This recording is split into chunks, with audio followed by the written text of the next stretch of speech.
இந்த எலெக்ஷன்ல மக்கள் அரசியல்வாதிகள் ஜெயிக்கணும்னா ஜனங்க கையில சென்னை ரோடெல்லாம் சரி பண்றேன்னு சொன்னாலே மக்கள் ஓட்டு போட்டுருவாங்க. ஏன்னா டெய்லியும் புலம்பிக்கிறாங்க மக்கள்.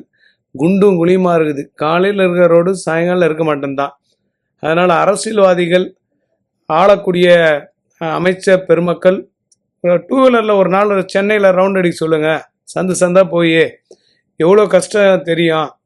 பேக் பெயின் வருது, ஃப்ரண்ட் பெயின் வருது, உடம்பு முடியாமல் போகுது, கார் நிறுத்த முடியல, கார் போக முடியல, வர முடியல, டிராஃபிக் ஜாமு. முக்கால்வாசி பேர் சென்னை டிராஃபிக்கு பயங்கரமாக பயப்படுறாங்க. சின்ன சின்ன ரோடுகள்லாம் குண்டும் குழியுமா இருக்குது. எல்லா அரசியல்வாதிகளும் மெயின் ரோடு தான் போகிறீங்களே தவிர மக்கள் பயன்படுத்துகிற சந்து சந்தாக போகிற ரோடுகள்லாம் போய் பாருங்கள். ஒரு நாள் முதல்வரே யாருக்காவது அமைச்சர்களுக்கு தெரு தெருவாக ஒரு ரவுண்ட் அடிச்சுட்டு வாங்க அப்படின்னு சொன்னாரன்னா அமைச்சருங்க வந்துட்டு ரிட்டர்ன் போக முடியாது. அந்த அளவுக்கு டிராஃபிக் ஜாமு, அந்த அளவுக்கு குண்டும் குழியுமா ரோடுகள் காணப்படுகிறது.